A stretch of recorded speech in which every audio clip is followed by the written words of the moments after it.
I never imagined my own parents could be so cruel. The day they humiliated me at the city's most exclusive restaurant, only for the manager to reveal my secret identity, changed everything. All because I refused to conform to their narrow definition of success and chose to build my empire my way, without their connections or approval. Before we jump back in, tell us where you're tuning in from. And if this story touches you, make sure you're subscribed, because tomorrow I've saved something extra special for you. Growing up in the prestigious Blackwood family felt like living under a constant spotlight. My parents, Victor and Eleanor Blackwood, were fixtures in Boston's elite social circles. My father, a renowned surgeon who pioneered cardiac procedures at Massachusetts General. My mother, the chairwoman of multiple charity boards and galas. From the outside, our Beacon Hill brownstone appeared the epitome of old money perfection. Original crown molding, antique furniture passed down through generations, and family portraits in ornate gold frames displaying aristocratic smiles. But inside those walls, the family dynamics were suffocating. My older brother Alexander followed perfectly in my father's footsteps. Harvard Medical School, surgical residency, and now junior partner in my father's practice. My younger sister Sophia dazzled in my mother's social realm. Perfect hostess, impeccable fashion sense, and recently engaged to the son of a state senator. Then there was me, Olivia, the middle child who never quite fit the mold. Where Alexander was methodical, I was creative. Where Sophia was socially adept, I was awkwardly authentic. While they embraced the family legacy with enthusiasm, I questioned everything about it. Olivia, darling, why must you always challenge the system? The Blackwoods have thrived for generations by understanding how the world works, my mother would say, her voice gentle but her eyes steely, whenever I expressed ambitions beyond their prescribed path.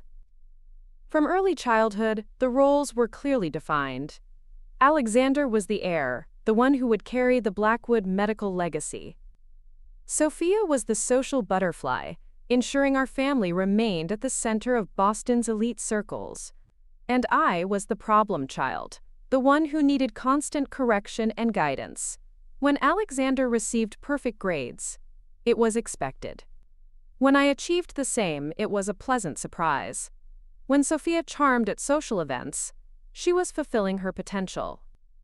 When I engaged guests in discussions about business innovations or global economics instead of local gossip, I was being, quote, deliberately difficult. Success comes from stability and tradition, Olivia, my father would lecture, his voice carrying the weight of 5 generations of Blackwood physicians. Not from chasing trendy business fads or digital bubbles. This natural order they perceived became my reality by default.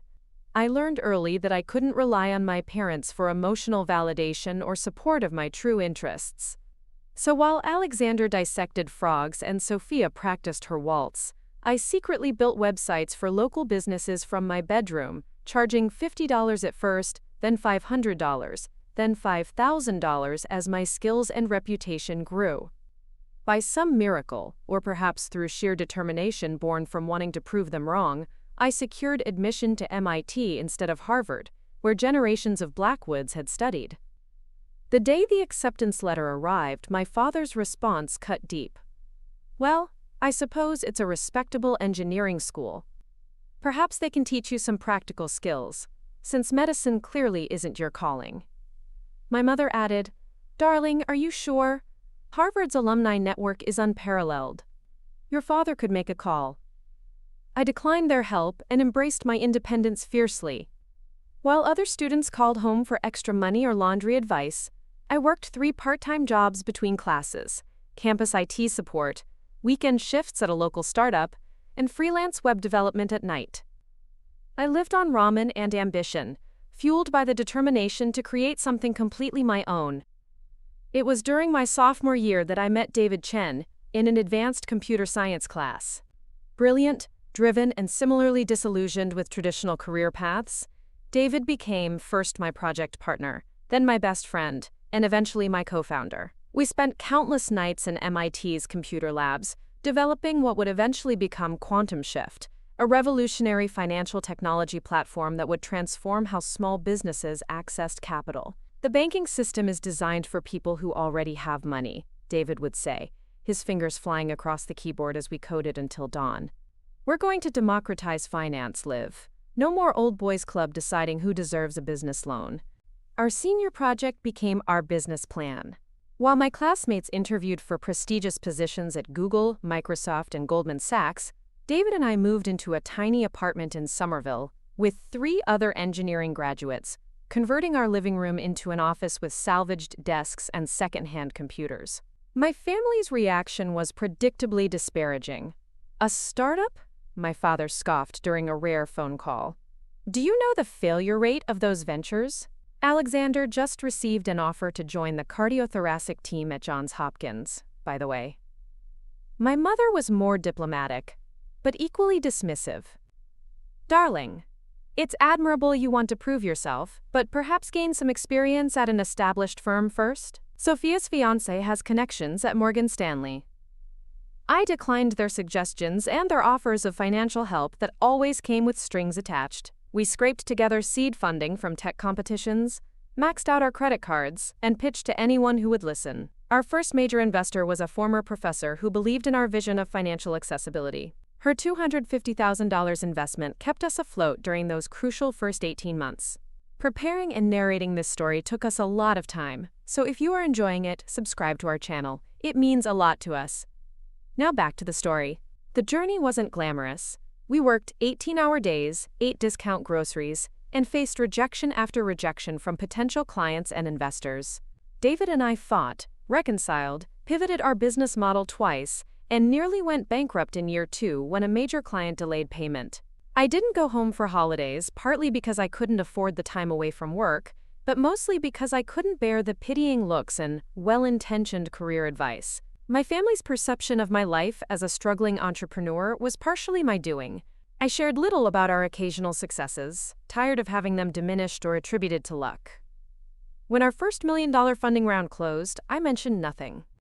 When we were featured in a small tech publication, I kept it to myself. When we hired our 10th employee, I simply sent my usual brief monthly text assuring my mother I was still alive. 4 years into building Quantum Shift, everything changed. Our platform had grown steadily, gaining attention for its innovative algorithm that assessed business loan worthiness based on factors beyond traditional credit scores. One Tuesday afternoon, as David and I pitched to our 100th potential investor, the CEO of Meridian Financial Group, one of the largest banking conglomerates in the country, made an unexpected offer. "We don't want to invest in Quantum Shift," Marcus Reynolds said, leaning forward across the conference table. "We want to acquire it."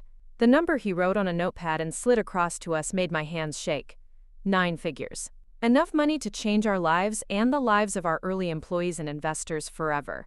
There was just one condition: complete confidentiality until the deal closed, including a media blackout and continuation of our operations as if nothing had changed. "We're planning to announce this as part of a larger strategic initiative," Marcus explained.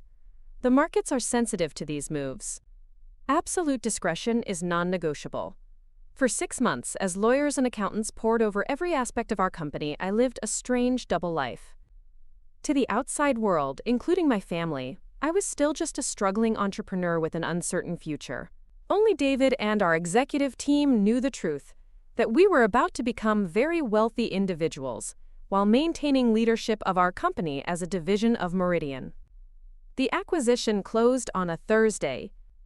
By Friday, my bank account reflected a number I never imagined possible, and my title changed from co-founder and CEO of Quantum Shift to Executive Vice President and Chief Innovation Officer of Meridian Financial Group, Quantum Shift Division. The press release was scheduled for Monday morning. That Saturday night, my mother called with the usual mix of social updates and subtle disappointments. "Your cousin Jessica just made partner at her law firm, darling. And here's a thought. They have a wonderful corporate division that might be perfect for someone with your experience. Should I ask her to call you? It's never too late to move into a more stable position." I nearly told her then.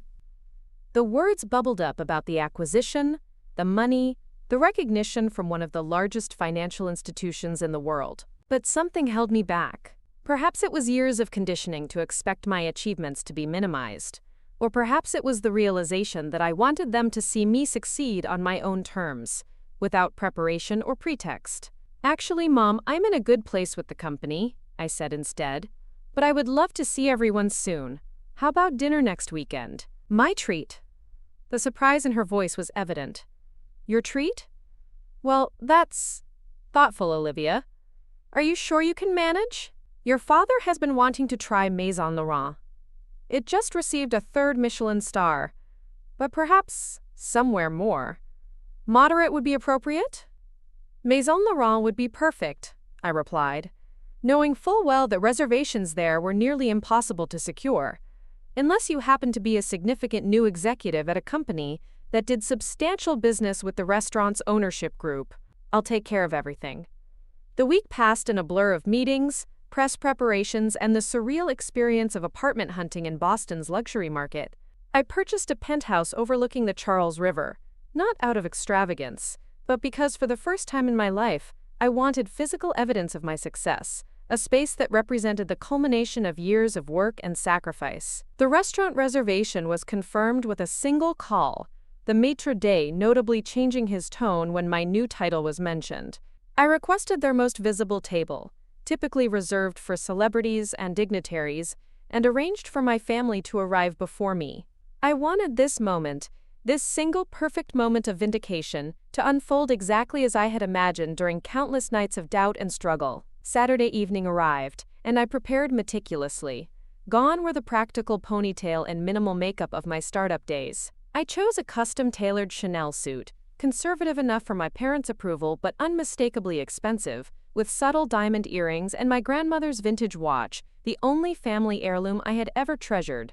My usual functional backpack was replaced with a sleek designer clutch. I arrived at Maison Laurent 20 minutes after my family's reservation time, knowing they would already be seated, likely discussing my tardiness as further evidence of my disorganization. The restaurant's exterior was understated elegance. No flashy signage, just a discreet brass plaque and a doorman who greeted regular patrons by name. As I approached the entrance, the doorman straightened. "Good evening, Ms. Blackwood. They're expecting you." Inside, the maitre d' greeted me with a deference I had never experienced in my parents' presence. "Ms. Blackwood, welcome. Your family has been seated. Mr. Beaumont mentioned you would be joining us tonight. It's an honor to have you dining with us." I took a deep breath, smoothed my jacket, and nodded. "Thank you, Henri. I believe they're expecting me." Walking through Maison Laurent was like moving through a carefully orchestrated scene. The lighting was perfect, bright enough to be noticed, dim enough to feel intimate. The tables were positioned precisely to create both exclusivity and visibility. The soft murmur of conversations from Boston's elite created the perfect backdrop for what was about to unfold. I spotted my family immediately. They were seated at the premier table, looking simultaneously impressed and uncomfortable. My father sat rigidly, clearly wondering how I had managed to secure such a coveted reservation. My mother was surveying the room, noting who might see them there. Alexander and his wife Charlotte sat reviewing the wine list with furrowed brows at the prices, while Sophia and her fiancé James were taking discreet selfies to document their presence at Boston's most exclusive restaurant. As I approached, I heard my mother's unmistakable whisper, "I do hope Olivia hasn't overextended herself financially for this. You know how impulsive she can be with these grand gestures." My father nodded. "We should offer to cover the bill. God knows what kind of credit card debt she's accumulating with that failing startup of hers." I paused, just out of their sightline, absorbing the familiar sting of their assumptions. Then I straightened my shoulders and stepped forward. This was my moment. Not of revenge, but of reclamation. "Good evening, family," I said, my voice steady and confident. 5 heads turned simultaneously, and I saw the momentary confusion in their eyes. The Olivia they knew, casually dressed, perpetually exhausted, slightly defensive, had been replaced by someone who looked like she belonged in the pages of Forbes. "Olivia," my mother exclaimed, recovering first, "you look different." "Is that Chanel?" Sophia asked, her voice a mixture of surprise and envy. My father's eyes narrowed slightly. "You're late," he said, but without his usual disapproval. Something in my demeanor had unsettled him. I took my seat at the head of the table, the position my father usually claimed at family gatherings. Traffic, I explained simply. I hope you've all had a chance to look at the menu. The truffle risotto is exceptional. Alexander leaned forward. Since when are you an expert on truffle risotto, Liv? Last I heard, you were living on takeout and investor pitch rejections. People change, priorities evolve, I replied, signaling for the sommelier. I'd like the 2010 Domaine de la Romane Conti, please. The table fell silent. Even my father, who prided himself on his wine knowledge, looked startled. The bottle I had casually requested cost more than most people's monthly rent. Olivia, my mother hissed across the table, that wine is almost $4,000. I smiled. I'm aware of the price, Mother. It's worth every penny for a celebration like this. Celebration? My father questioned. What exactly are we celebrating? Has your little computer project finally broken even? Before I could answer, the restaurant manager approached our table, his expression shifting from professional courtesy to genuine warmth when he saw me. Ms. Blackwood, what a pleasure to see you again so soon. I trust everything is to your satisfaction? He gestured around the table. And this must be the family you mentioned. We're honored to host you all. My father's expression flickered with confusion. Again? The manager continued. The private room is ready for your Monday morning breakfast meeting with the board, as requested. Mr. Reynolds confirmed he'll be attending as well. A beat of silence fell over the table as my family processed this information. The manager, sensing something significant in the air, added the final piece. Welcome back, Ms. Blackwood, or should I say, Madam Executive Vice President. Everyone at Maison Laurent is thrilled about Meridian's announcement on Monday. Such exciting news deserves only the finest celebration. The silence that fell over our table was deafening. 5 pairs of eyes stared at me with expressions ranging from confusion to disbelief as the manager walked away, completely unaware of the bomb he had just dropped on the carefully constructed narrative my family had built about me. My father recovered first, his surgeon's composure returning as he cleared his throat. Executive Vice President? Of Meridian Financial Group? That's one of the largest financial institutions in the country. His tone carried equal parts skepticism and dawning realization. What exactly is going on, Olivia? My mother asked, her voice lowered to avoid attracting attention, though her wide eyes betrayed her shock. I took a sip of water, savoring this moment I had imagined countless times during late nights coding and early mornings pitching to indifferent investors. Quantum Shift was acquired by Meridian last week. The official announcement goes public Monday morning. I stated it matter-of-factly, as though discussing the weather rather than a life-changing 9-figure acquisition. Acquired? Alexander echoed, his usual confident demeanor faltering. As in, bought out? Yes, Alexander. That's generally what acquired means, in business terms. I couldn't resist the small jab after years of his condescension. Our technology will now power Meridian's small business lending division worldwide, and I'm heading the innovation department as executive vice president. Sophia's fiancé James, who worked in finance and clearly understood the implications immediately, nearly choked on his water. Meridian doesn't make small acquisitions, he said, his voice hushed with newfound respect. We're talking. Yes, I confirmed, meeting his gaze steadily. We're talking that much. The sommelier returned with the wine I had ordered, performing the tasting ritual with practiced elegance. I nodded my approval, and he poured for the table. My father, normally the one to taste and approve wine, sat back in uncharacteristic silence. I don't understand, my mother said, still processing. You've been struggling for years. You live in that terrible apartment with roommates. You never mentioned any of this was happening. There was a confidentiality agreement during negotiations, I explained, though that was only partly true. And I haven't been struggling nearly as much as you assumed. Quantum Shift became profitable 18 months ago. We've been expanding steadily, with clients across 3 continents.